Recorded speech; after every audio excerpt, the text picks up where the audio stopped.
ecocriticism is a theory which put ecology in the center.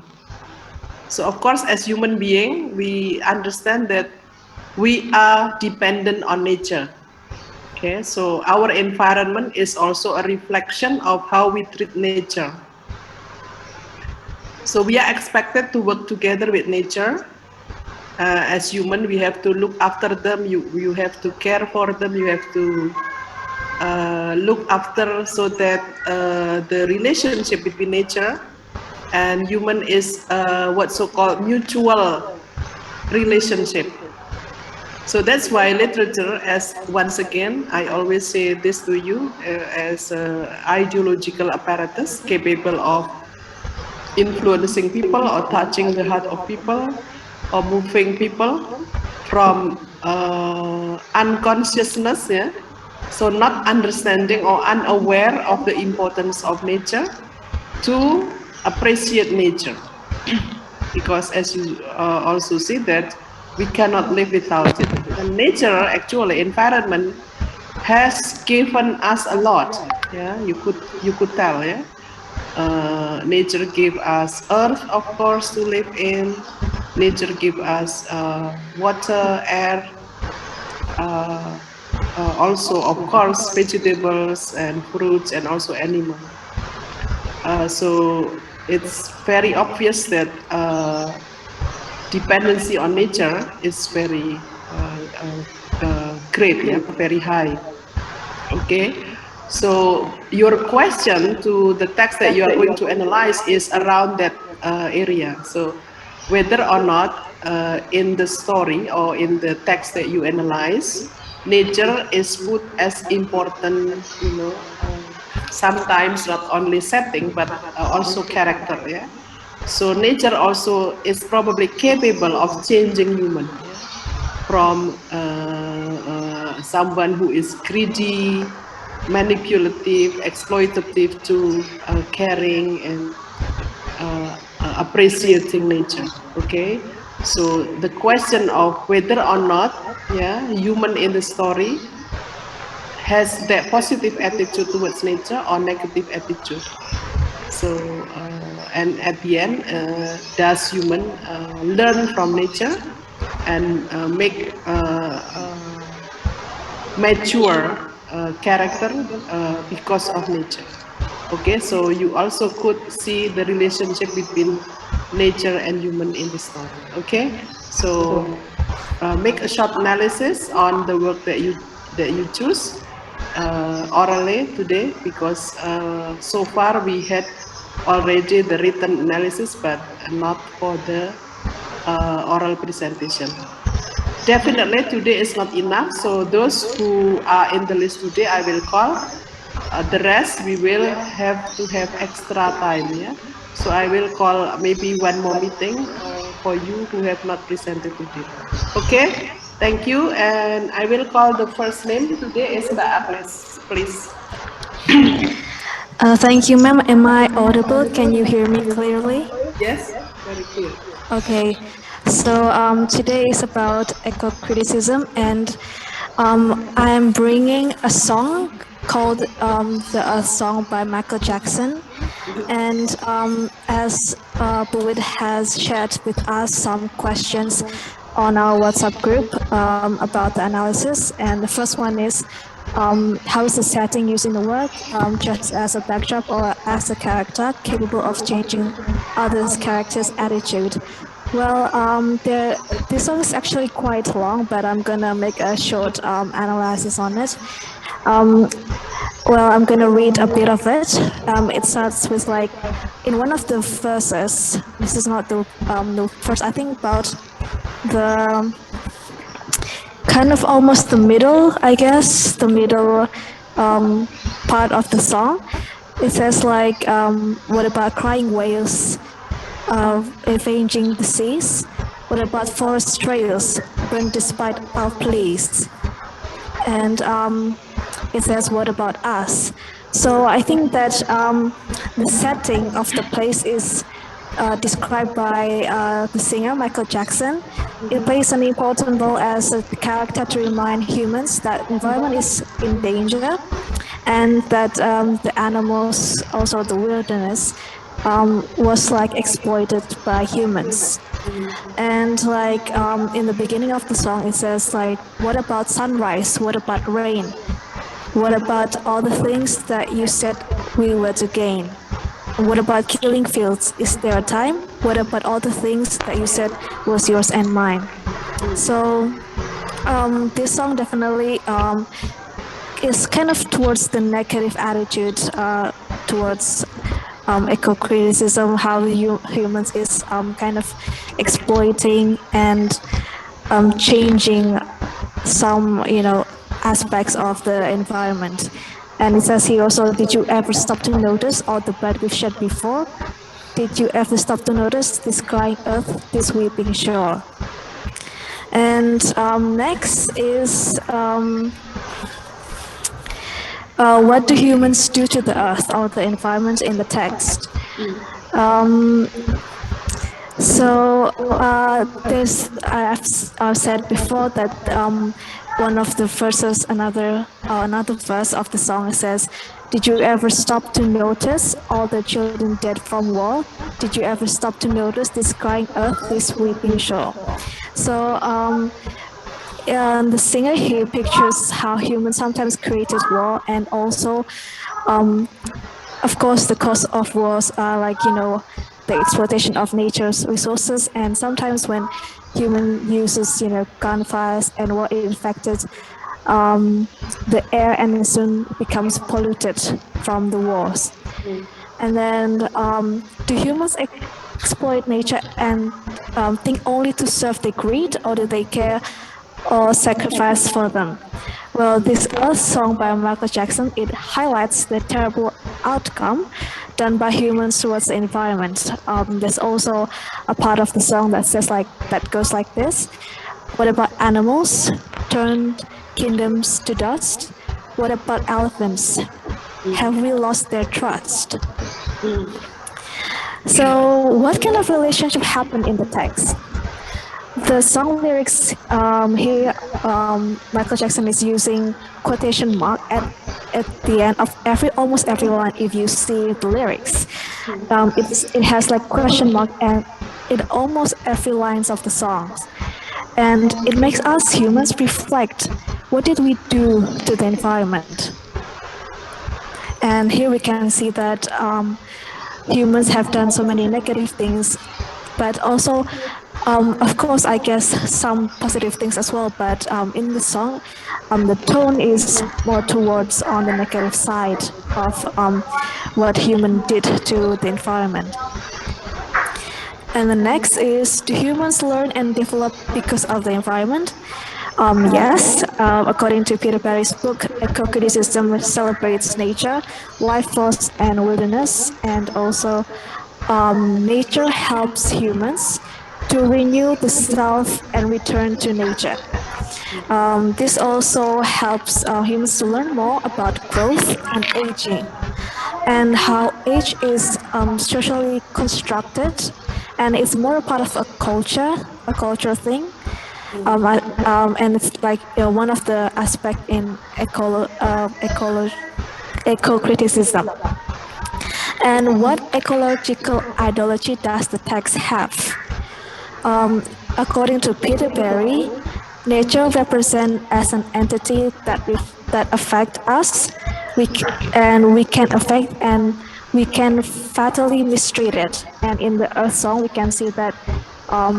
Did you ever stop to notice all the children dead from the war? That's a part of the lines as well in the lyrics, and this represents that eco-criticism not only talks about environmental change damages of nature, but also political issues that is created by humans. And for example, like the war and how it can kill innocent people, starting from children, and also affect, the air from the polluted gas, with the outcome of gunfires and people attacking each other when they're, undergoing a certain war.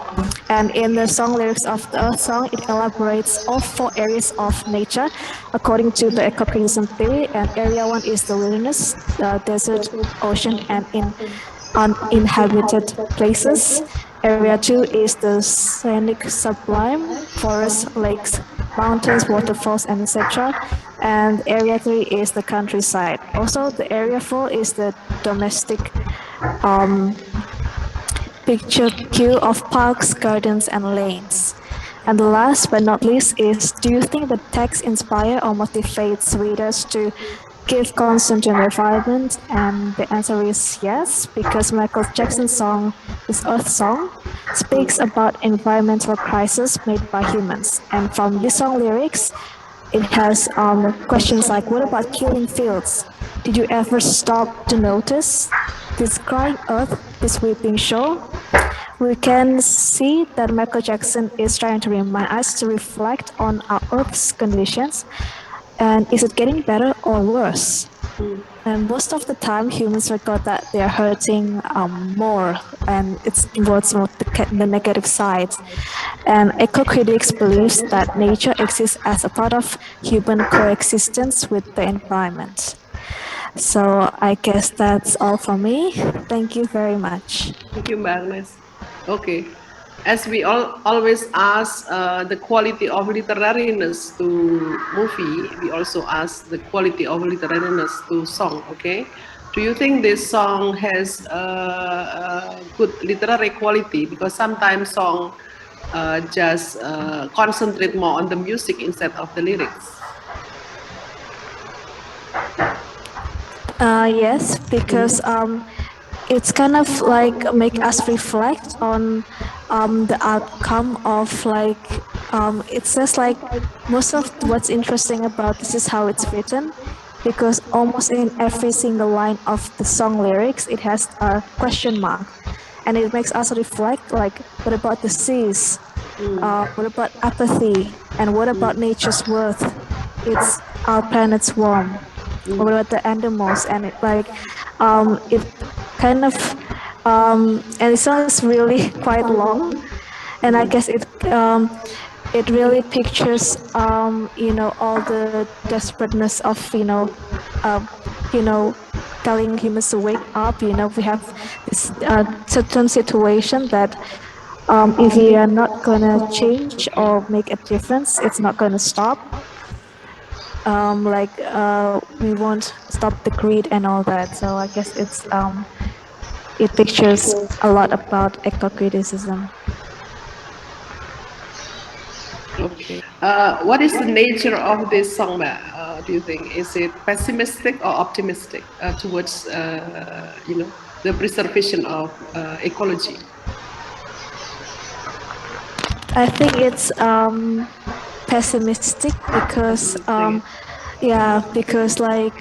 when I also see the movie video of this song, is like there were many like children suffering, and like gunfires, and like the environment has gone really terrible in the setting, and since this song really conveys many aspects about have you ever think about the environment at least like once, because sometimes we don't notice and we're like really busy with everything else and not caring about our earth, meanwhile it has given so much to us. Okay. But being pessimistic here also probably will be more powerful to remind human on the damage of the earth. Don't you think? Yes, ma'am, I agree with that. Yeah. Okay. Thank you, Agnes. Now we call Mas Muharrem. Yes. My analysis is about a movie called Princess Mononoke. Could you speak up, Mas? Oh, it's about Princess Mononoke. Okay. The main theme is about overexploitation, where the The main character here got cursed because in another area they overexploit a land where it is mostly in rich mineral, and because of that they want to cut down tree to make bigger factory and kill more animal, which then create the curse of hatred. So the main theme is about how humans and nature can live side by side, and how humans can preserve the earth so that human can still live longer. So basically, to answer the question that has been shared, for number one, how is setting used in the world? So in Princess Mononoke, the forest is like a character itself. In the forest, it contains God, spirits, and animals. The union of forest is able to interact directly with humans. For example, when the humans cut down the tree, the boar is angry and attacks the humans.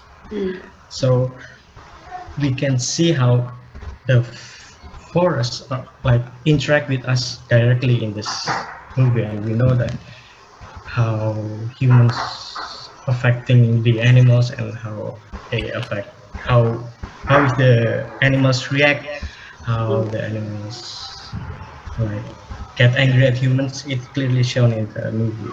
For the second question, what do humans do to the earth? The text, they use the earth too much, in another term, overexploitation. They cut down forests, kill animals, destroying many animals' habitat, and do not think for a second to maintain the nature's health. This is where the main characters come and bridge the humans and the forest, where both union can live side by side. The humans are too greedy with their lands and their resources. Uh, their lands, because but it is not clearly their lands, it's the forest land.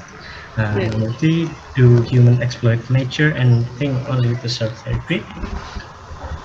Mostly blinded by their own greed, they cut down trees, kill boars, and repel monkeys from their natural habitat. The worst is when they kill the deer god, some sort of god of forest. This is the point where they realize that it's not a good idea to mess with the forest, because the remains of the deer god becomes a night walker, some sort of a ghost monster where everything it touches become dead. So like symbolism of if we overexploit if we overexploited earth, the earth will become destroyed, and there is no place where to human live. Number four, what kind of You don't nature? have to answer all, Mas Farah. Okay. Yeah, not necessarily all. Yeah, okay. Some like 3 or 4 is okay. I think I think three is enough. That's and enough. and I want to add more about the ending, where the sense of the movie is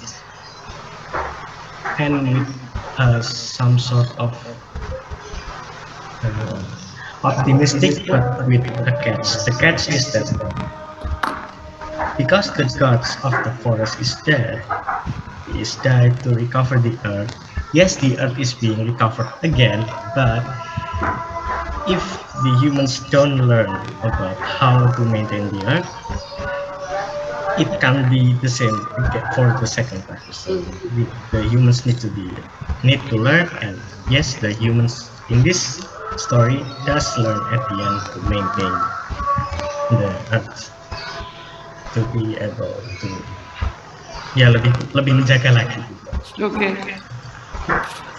I think that's all Okay. for me.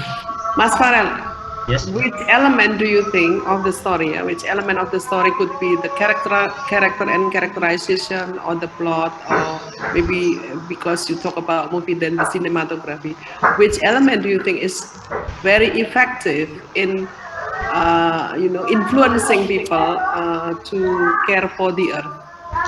Definitely the cinematography, because the imagery when the earth gets destroyed is really horrifying to me, and I think because this is supposedly a kid show, a kid movie, Okay. it could influence the kids, so that yes, the earth is, if we It's overexploit the earth, invasive, yeah? yes. Mm. So Okay. So this is children's text, yeah, children's film. Yes, this is a children How film. does the story put children? With which kind of position is the kid in the story passive agent, or is it active agent, agent of change, maybe? Maybe it's some sort of giving the kids awareness, but Mhm. in the younger self. So it's not in their 20s where it is kayak menanamkan bibit kepada mereka supaya mereka lebih Okay. peduli atau lebih All care right. terhadap the forest. Mm. Okay. How important is text like this for us today? I mean, it How is important is text like this for us, for, I mean, people, especially in Indonesia today? it is very important, but the it's kind of hard to make everyone to see this, but everyone should see this. Everyone should learn from this story, but Mm. it is very important. But I think that the majority of people don't really seems to like this kind of story. So that's Okay. the catch at the end. So it's highly recommended, yes? Highly recommend. Okay. Thank you, Farel. You're welcome. Now we call Mbak Tias. But before I go with Mbak Tias, could you please, everybody else, list your name in the provided list, please? Make sure that your name is there. Okay, go ahead, Mbak Tias, please. Okay, thank you, ma'am. Could you hear me, ma'am? Yes, sure. Okay, so basically, I analyze the movie, which is Doraemon, Nobita, and the Green Giant Legend. Okay. Because I was really inspired with this movie, and I never get bored with this movie. But by the way, that's not really important. Let's go to the point that this movie is actually telling us about the situation and condition of our Earth right now, where people do massive deforestation without like thinking about the impact that they will get later. Mm. Well, for let's answering some points. So first, how is setting this in the words? Is as a backdrop or as a character? Capable. Oh yes.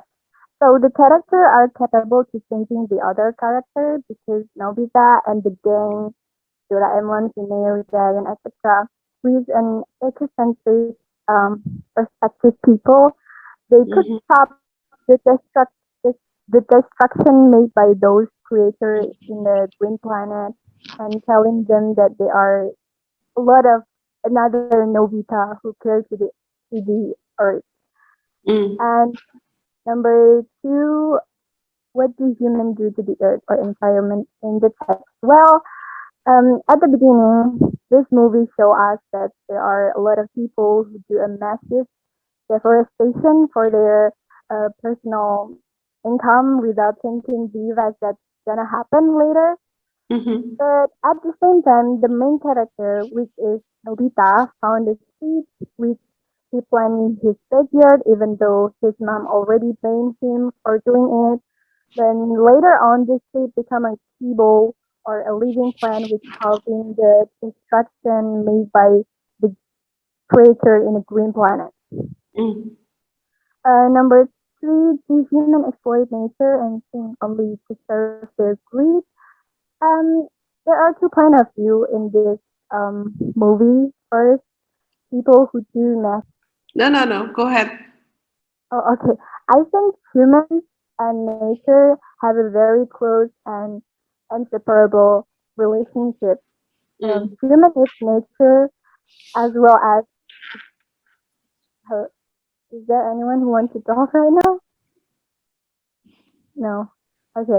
I think humans and nature have a very close and inseparable relationship.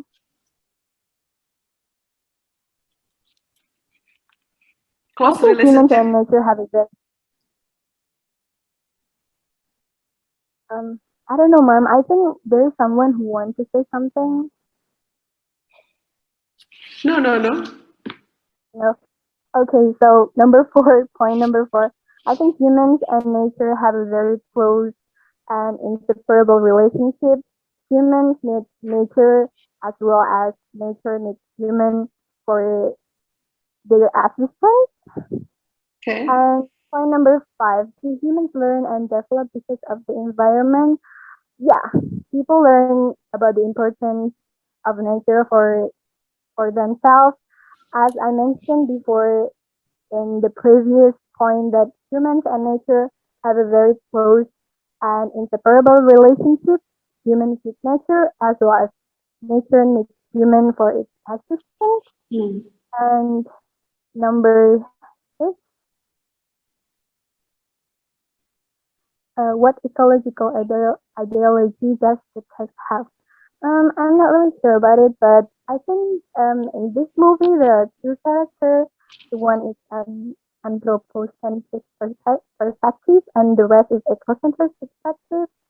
That the anthropocentric perspective is people who believe that humans are the center of life, and nature is just like supporting system. Okay. While those are like Princess Lily, Scylla, and those aliens and creatures from the green planet that they think human is not really important. Human is just like destroy the nature in the earth, and they have to get rid those humans. And then the ecocentric one, which is the Doraemon, Nobita, and the gang, they are um, people who think that the nature is like the center of human human life and those creatures in the earth.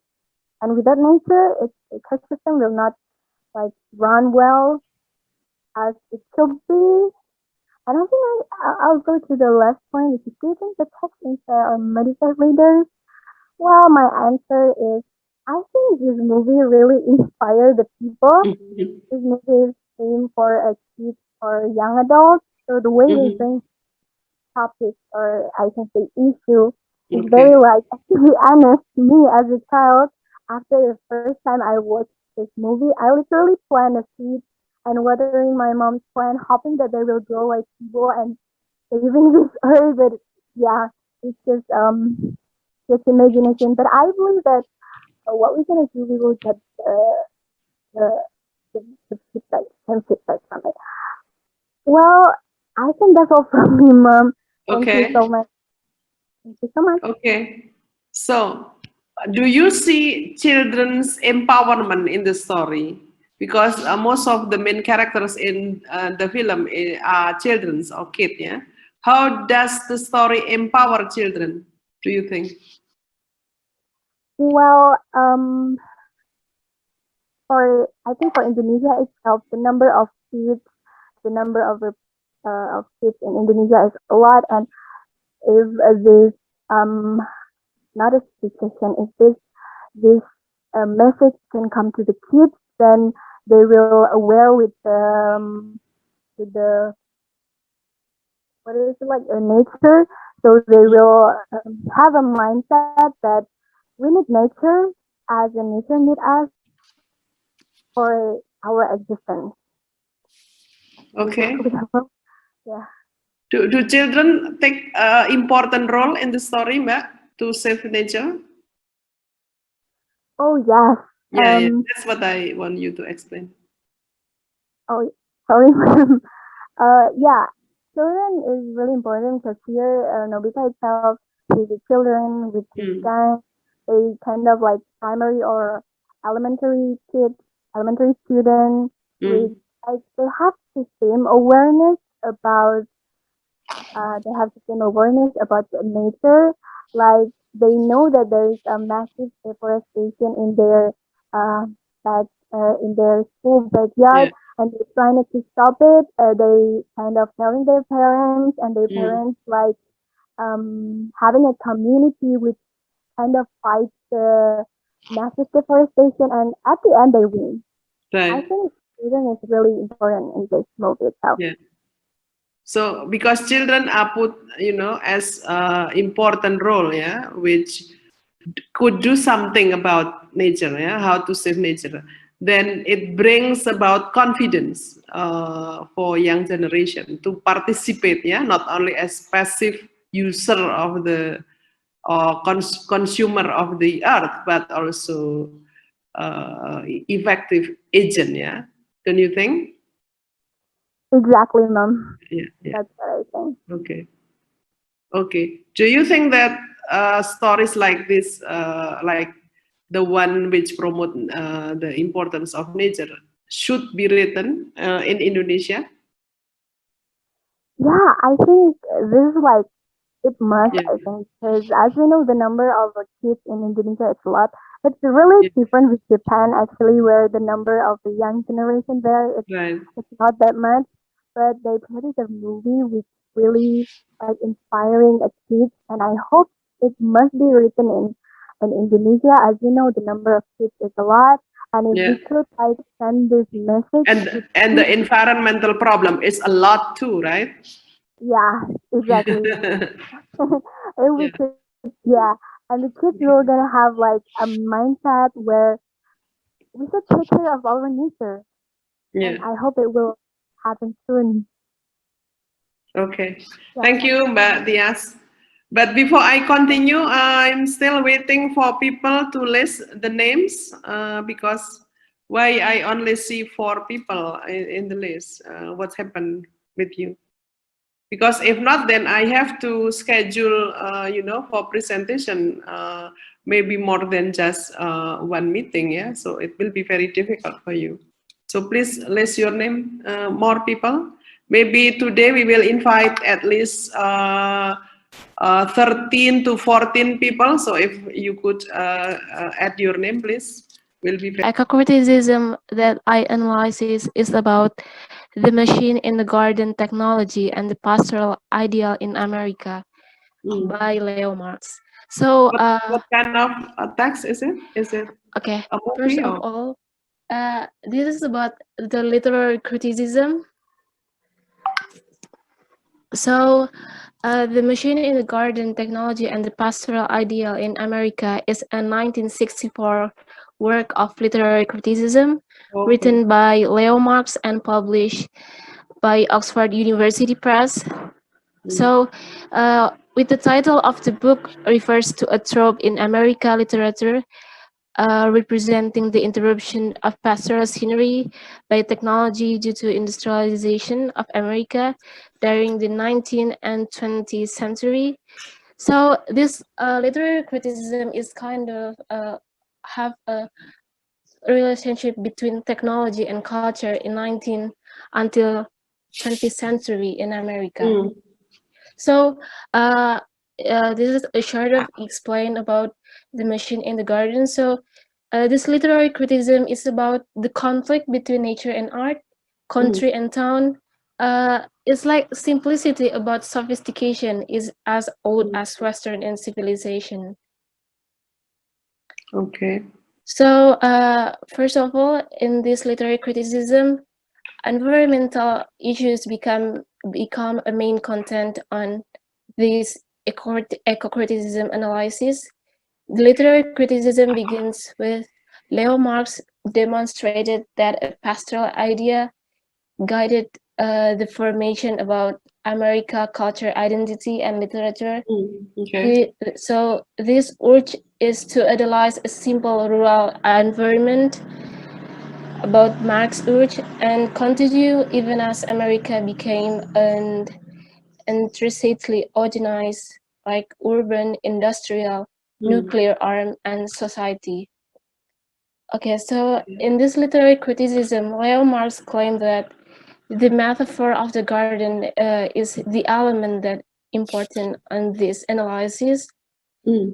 So, along with the pastoral ideal it embodies, has played a crucial role in the American imagination. And in this literary criticism, Leo Marx take on the garden as a conceptual trope, but in this part, I'm less interested in what it tells us about America. Rather, what I seek to discuss is how the garden metaphor is tied to the evolution of ecological. That I thought to analyzing this part, it what makes impossible or possible to think in terms of ecology we talk, but in particularly in view of recent discussion or the other part about the Anthropocene.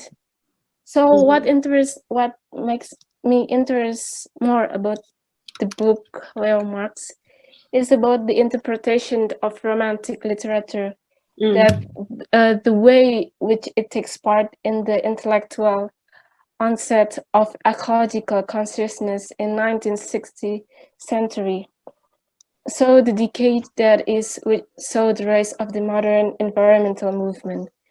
So the reason why I choose this literary criticism, and it's about, I pretty much consider eco-criticism as a suitable theoretical perspective in this literary criticism to analyze, and particularly to expose some critical like environmental issues.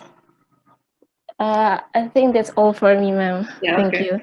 So Ridhania, so you don't analyze literary work, but you analyze literary theory, yeah? Eco-critical literary theory, yeah? So, Seriously, ma'am? yeah. So it's good, yeah. Okay. So do you think that this theory, yeah, you said about identity, yeah, American Yes. identity concerning, because when we use eco-criticism, it means also we concern about environment. Yeah, don't you think? Yeah, like Yes, us ma'am. now study eco-criticism, and I think that literary criticism, especially eco-criticism, is important. So we want to say that our identity is, or part of our identity is concerning literal environment. Okay, Yes, so ma'am. what is your comment about this? Stating that this is part of American identity. So, my comment about this literary criticism, ma'am? Yes, because So, literary criticism, because eco-criticism is a quite new theory. Yeah, not yeah. many, not many scholars aware of it. Even in our university, some people do not think that this is an important theory. But I think, or I do think, this is an important theory because it is not only just a literary theory, but you see that literary criticism, like gender or feminism or Yeah. eco-criticism, is quite political, don't you think? Yes, It's ma'am. political. We are not 100% neutral, objective, but we discuss or study eco-criticism for one message or for one mission, is to end damages, neglect towards Earth, right? So, what do you say about this identity? How important is this identity, caring for environment? So this identity for me is much important because we have to know that based on the historically in America, that is about the literary criticism that have a relationship to eco-criticism analysis, because in this literary criticism tells that there is a conflict between nature and art, country and town, and also about the Western civilization, because that's why I choose this one, because there is a connection to ecological eco-criticism Ecology, analysis, ma'am. to ecology. Okay. So, would you say that eco-criticism is an important theory for you? No, I didn't say that. You don't say that. What is your comment about this? Because Would you like to be identified as person who care for environment or not? yes. Yeah, okay. So do you think eco-criticism is important? Yes, Yeah, I okay. do. That's what I I would do. like to hear from you. What is your perspective, your personal perspective in this theory? Uh, so I think why eco-criticism is important, because This theory gives relationship between humans being and nature, and also how are human beings affecting to nature. Ma'am. Yeah, okay.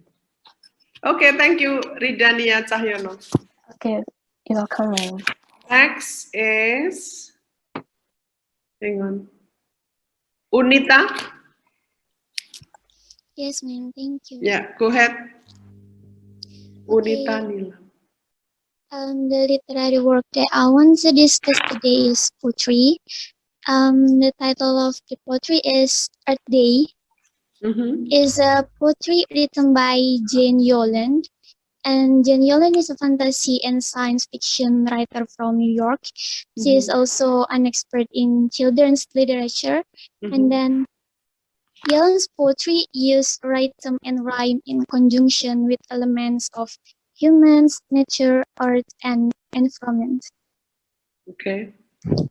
In the poetry that I analyze, the author creates a person's character as a part that is similar to the object.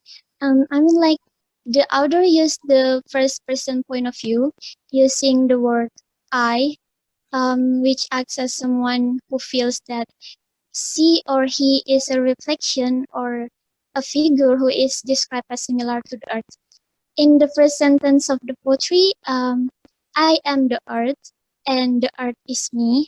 So it is clear that the character created is an object to be discussed, the earth itself. And then actually this poetry explained about a human being who feels that the earth is in himself that must be taken care of. Like when human being needs food, then this refers that the natural resources on earth must be protected, such as not cutting down trees in the forest, and even better if planting trees and don't pollute the environment and then reduce global warming. And when considering the earth is the same as humans, I think this is quite efficient to appreciate the existence of the earth. Um, in the poetry, it is written, and just as I need every bit of me to make my body fit, so earth needs grass and stone and tree and things that grow here naturally.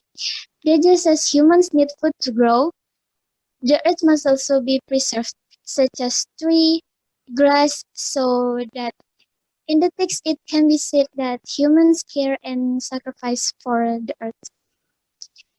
And in the text, humans are described as a figure who have similarities with the earth.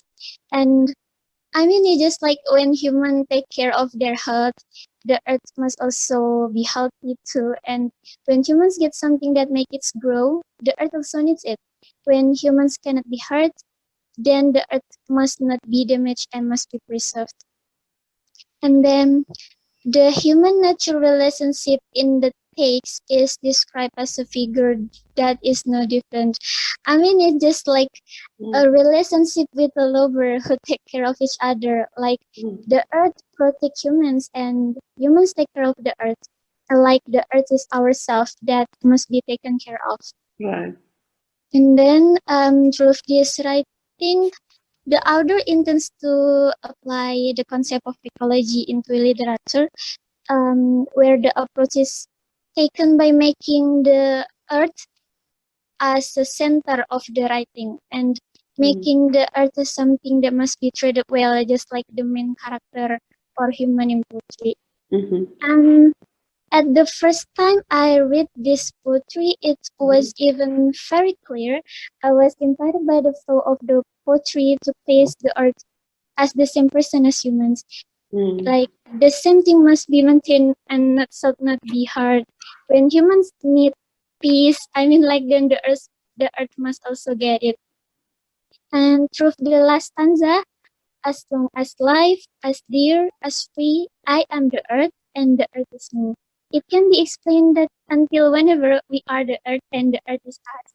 And then so far we have been given the best resources by the earth. We get water, we get clean air, it means that we are treated well by the earth, and then we must also treat the earth well.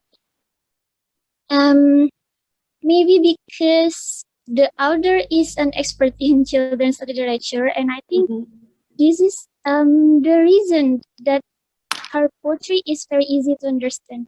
Even when parents want to teach their children about caring for the environment, about the earth, I think this poetry can be used for that. Because I mean, like in today's era, many children are more concerned with smartphone. Yes, not gonna lie, because sometimes I enjoy indoor activities like playing on my smartphone, then outdoor activities like planting trees or whatever. And they have no experience such as planting trees or maybe watering flowers or even not being educated to about the earth.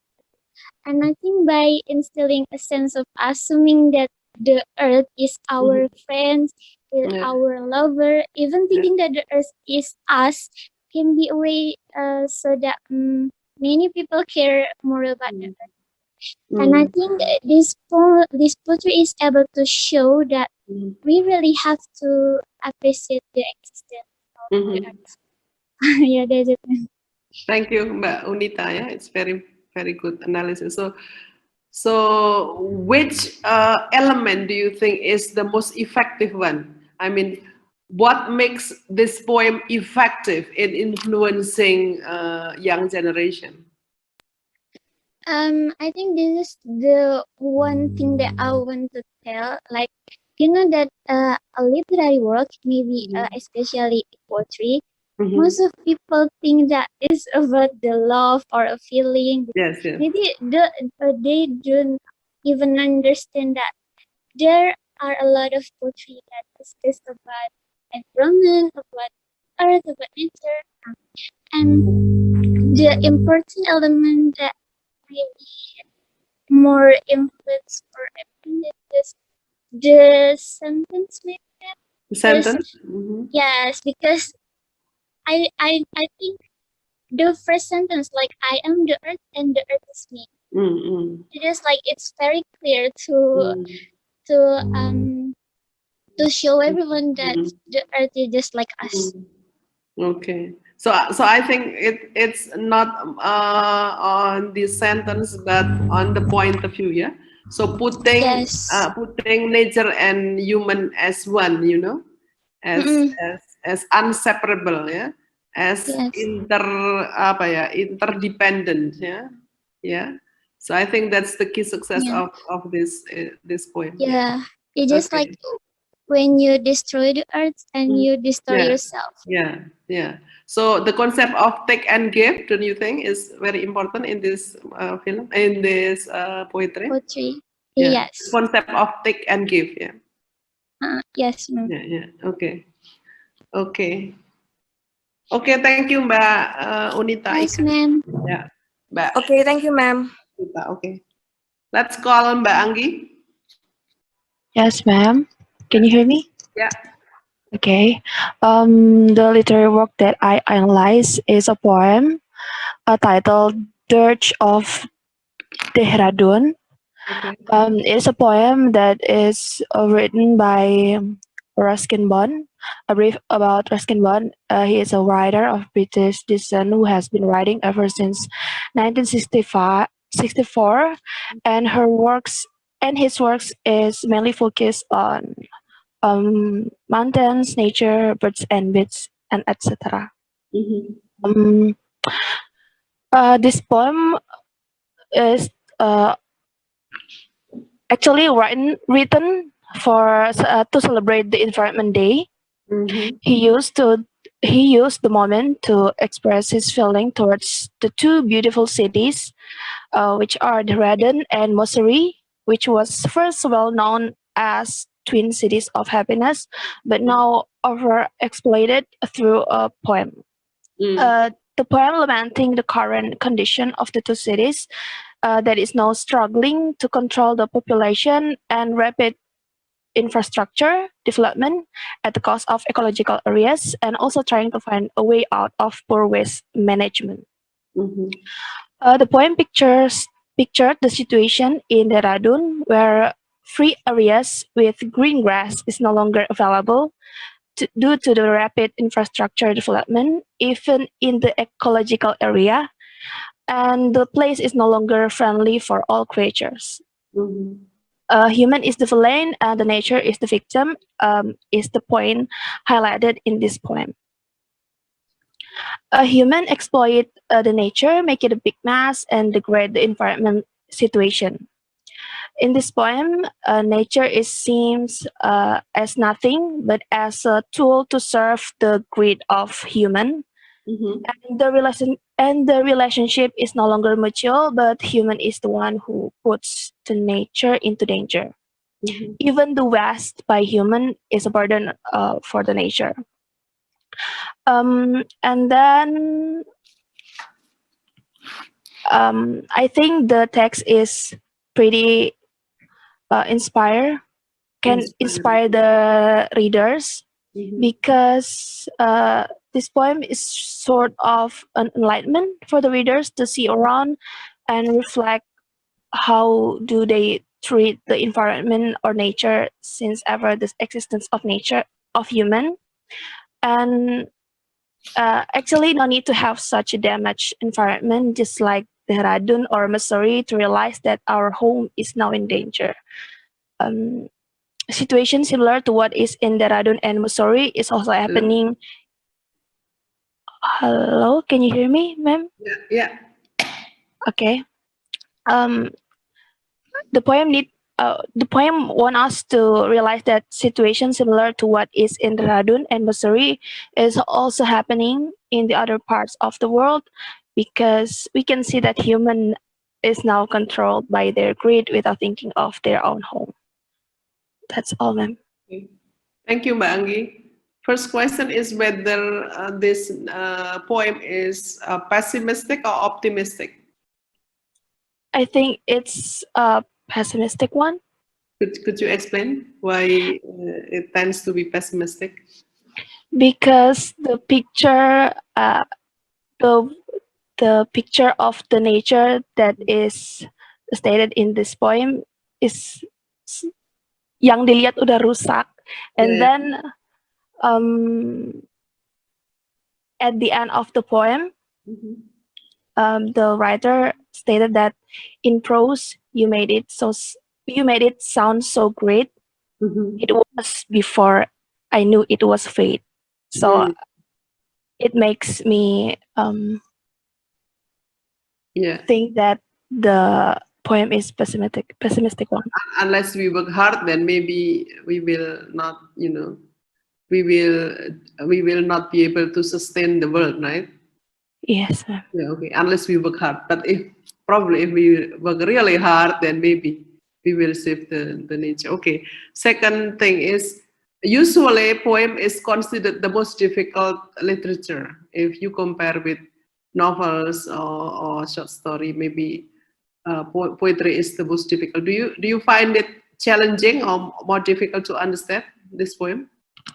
For me, actually, the poem is quite easy to understand. Maybe because the writer used quite easy words to understand. So I found it not really hard to understand the poem. Okay, what is the most effective element of the poem, do you think? Something that is capable of, touching your heart. What is it? I think that the poem is such kind reminder that the place where we live now is on the theme, is it, or on the choice of words, or in the metaphor? Which one? On the selection of the theme itself, or you have to consult Pak Sugi then. Okay. Okay, go back to Pak Sugi class, yeah. No problem, Anggi. Thank you. Thank you, ma'am. Raisa? Yes, ma'am. Yeah. Okay, so the thing that I want to analyze is a poem called Lines Written in Early Spring by William Wordsworth. Okay. It talks about a narrator who sat down underneath a tree in wilderness, contemplating the changes that have occurred in society around him.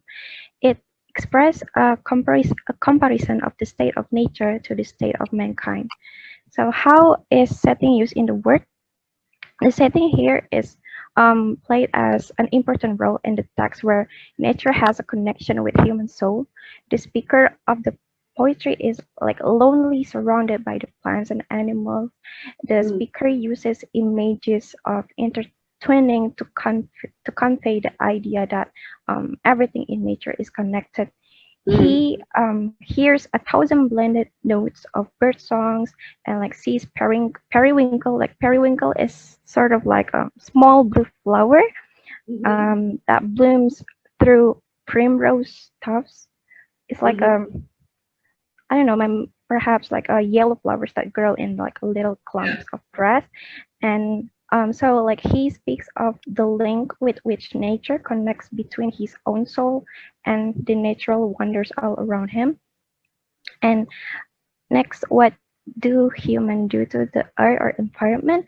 The speaker doesn't do any harm kind of thing to the environment, but he is more likely like fascinated by nature's beauty instead. He enjoys the beauty of nature around him. Like for example, he delights in the green bowers or like the shady area beneath trees, and believes that the lovely flowers appreciate every ounce of the air they breathe, which in the line it says, and it's my faith that every flower enjoys the air it breathes. So I think that the speaker personifies uh, this flower as like a human characteristic that able to breathe the air. So the flowers, as if the flowers are grateful to be surrounded by nature. And another one is when he recognizes that the birds chirping are making the movements out of pure joy.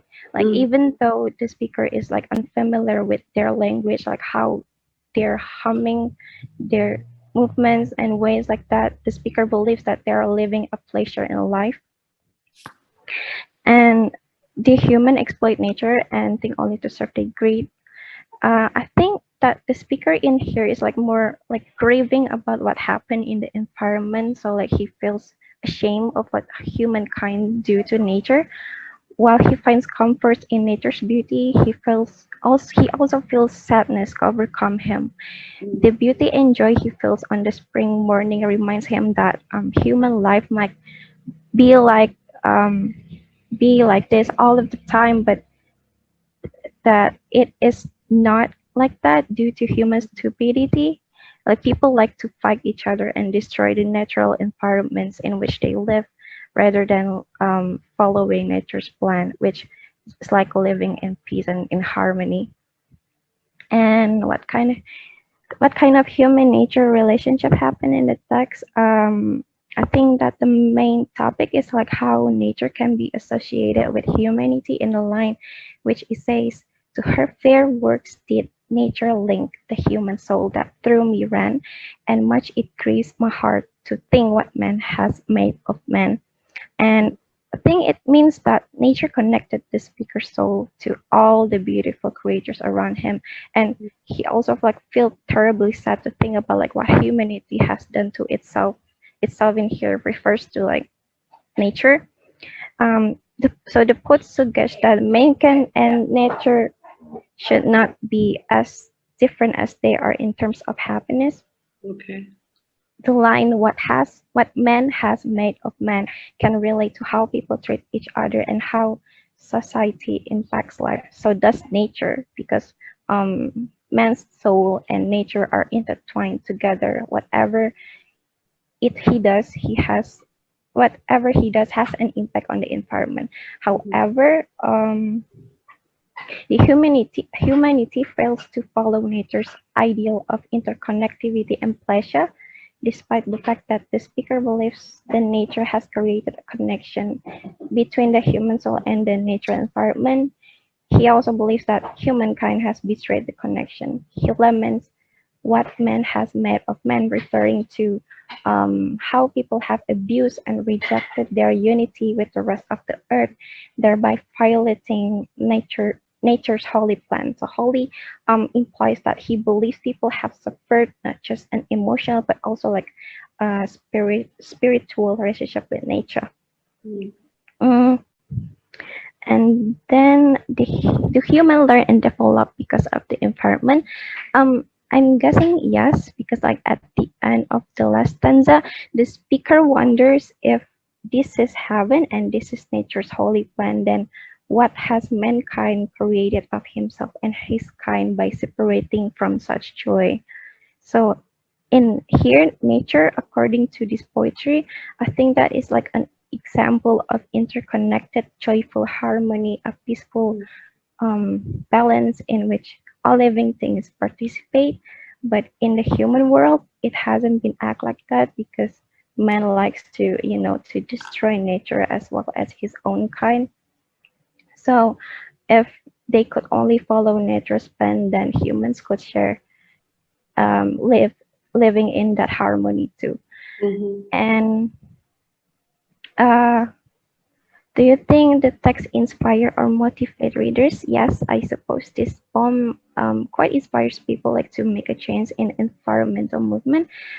This poem is more like a reflection, like a portrayal to the readers that in this world we live in the same surface as nature. Therefore, mankind should be able to maintain like a good relationship with nature by um, maybe appreciating and like protecting them from greedy ones who only think about themselves, like not thinking about what effects or what happens next to the earth that can occur after what they did to nature. I think that's all, ma'am. Okay. Raisa, this poem is written in 17th century. Okay. Do you think that this poem is the message of the poem is still relevant to today's problem, to this current life? I think yes, ma'am, because um, the speaker not only like tells he described nature beautifully throughout the poem, but the speaker also like served mainly like to highlight what man is destroying. It emphasized the interconnectedness of the mankind and nature, demonstrating what people do has like a huge effect on the natural world that is probably could be like a climate change, air or water pollution, killing endangered animals, deforestation, burning forests, for instance. I think yeah, it's still it still can be applied and yeah, can be relevant to nowadays. Okay. So, is there any criticism towards human in the poem? Is there any criticism that the poem say in the text? I think it is there in the last part of the poetry where it says, if this belief from heaven be sent, if such be nature's holy plan, have I not reason to lament what man has made of man? As so I think that if his belief in all this natural joy is heaven sent, and if all he has seen, has perceived, is a part of nature's divine plan, then doesn't it make sense that he should be sad about what humanity has done to itself? Because if the nature can live in peace and like living in harmony, like why can humankind also does the same thing? Okay, Think. thank you, Raisa. Yes, ma'am. Thank you. Let's call Jihan then. Okay. Jihan, are you there? Yes. Okay. Good Yes. afternoon. Your turn. Good afternoon, all. Afternoon. Here I propose Hujan, written by Terelie. Says Indonesian poem? yes, in an Indonesian novel. Oh, novel. Yes, it's novel. Why Indonesian? You are studying English. I don't know. I like to read Terelia's works. Okay, go ahead. It's quite subjective. The reason is quite subjective. So, Hujan mostly talks about Lyle, a girl who wants to forget Hujan, the rain. She lived in a region ruined by a volcano eruption that left a few populations. The eruption equaled Toba and Tambora, and this incident hazards the Earth's climate and seasons.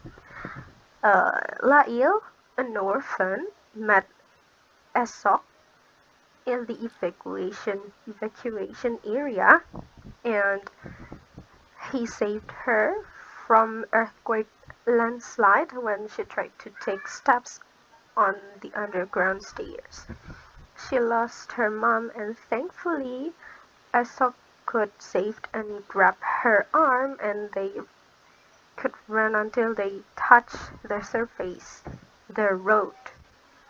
They had always been together since then, and when the evacuation area was closed, they had to make their own ways. Esok was adopted by the mayor, and Lyle got a chance to be a volunteer with her friend Mariam and take nursing education. Afterwards, Aesop became the youngest scientist and made many patents of technology he invented. Lyle and Mariam got accolades because they succeeded in warning twin townsfolk of a crack jam.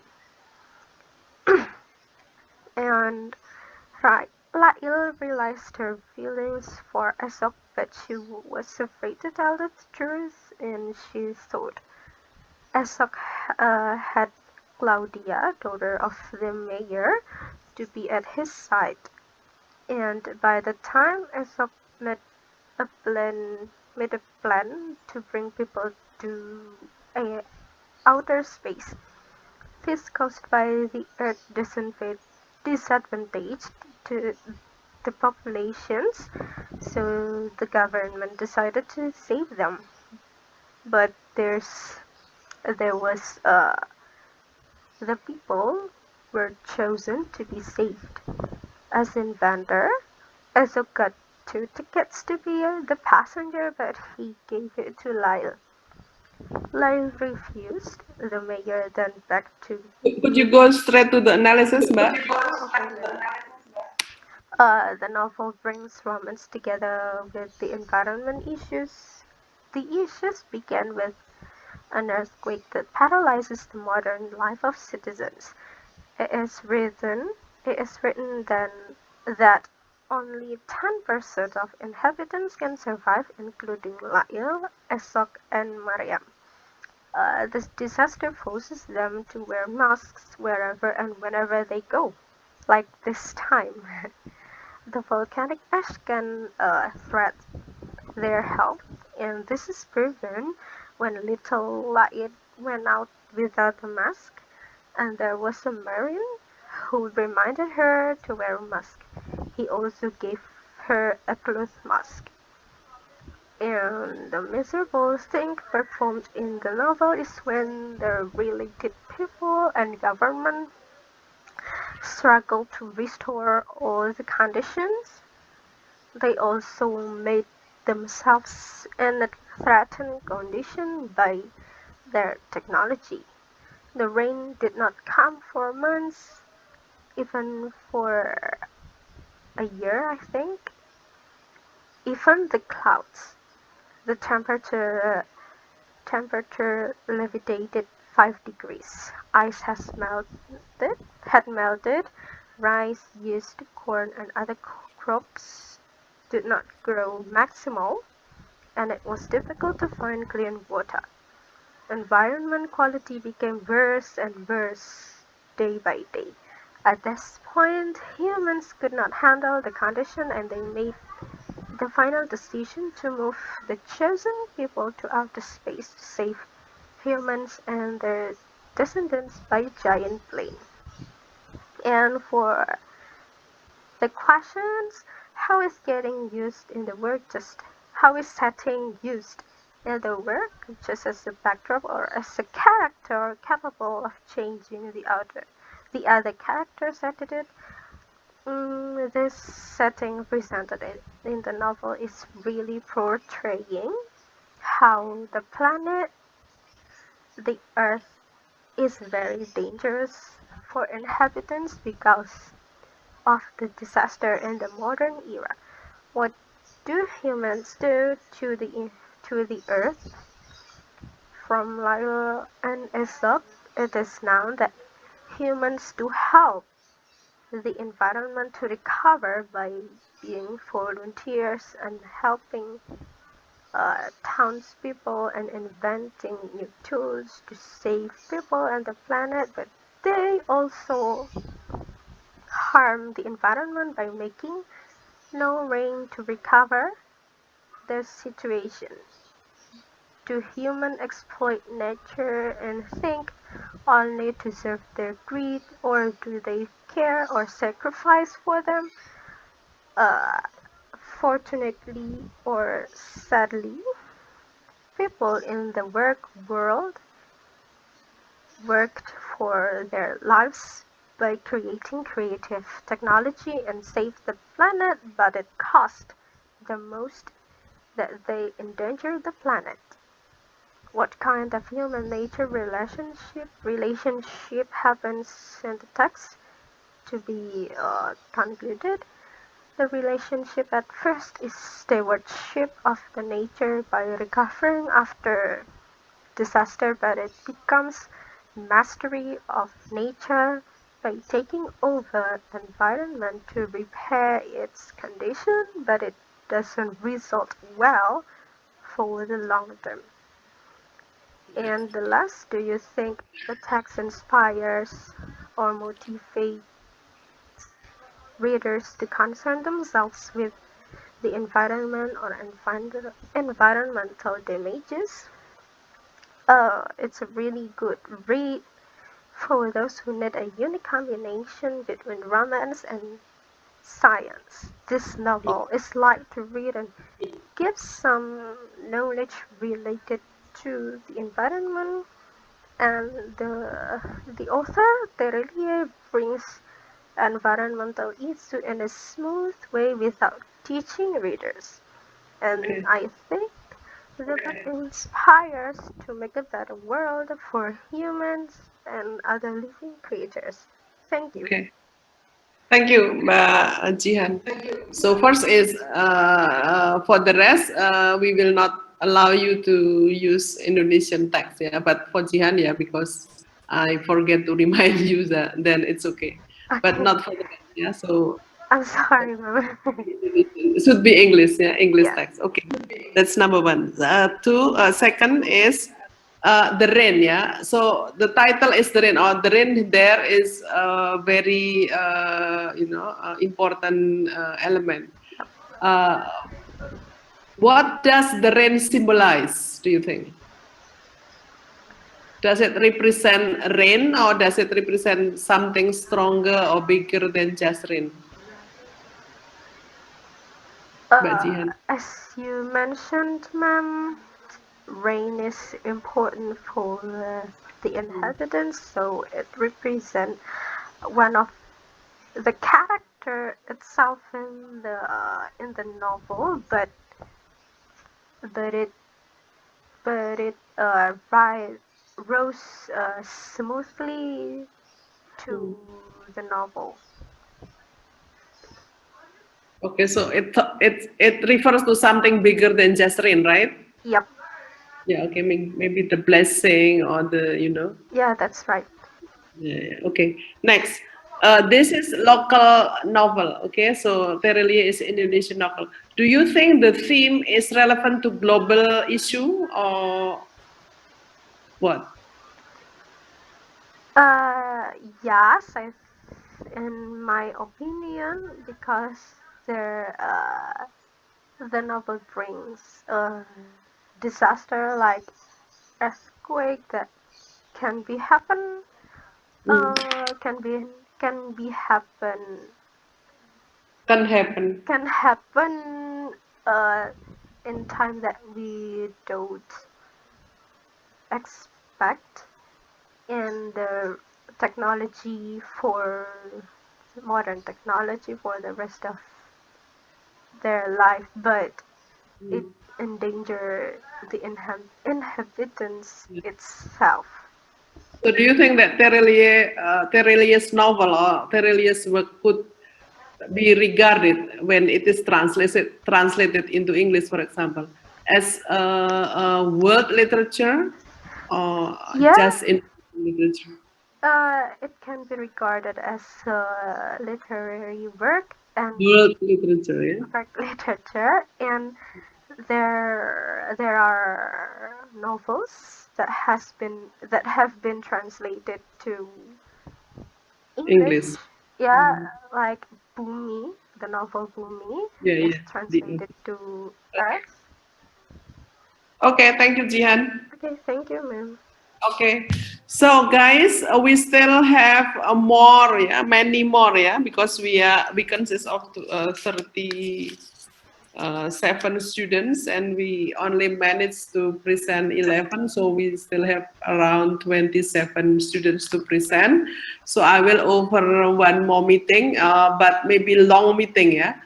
The meeting is dedicated just for those who have not presented. So those who have presented today, you are free to choose whether you want to join or not. So this one is your last class, okay?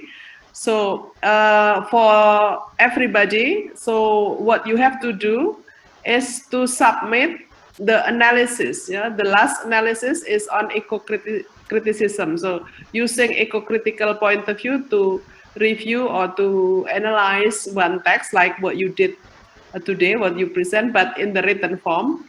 It should be submitted via the chairman, okay? So next week, so Monday is the last or the the last time you of your submission. So it's the due date, yeah, is Monday next week. Yeah? So the examination will be like take home examination. So I will give you some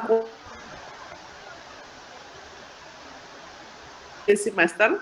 So just like your midterm examination, you have choices or options that you could choose from. Okay, so the time of the submission or the time of the examination is 24 hours only. So thank you for your attention during this semester.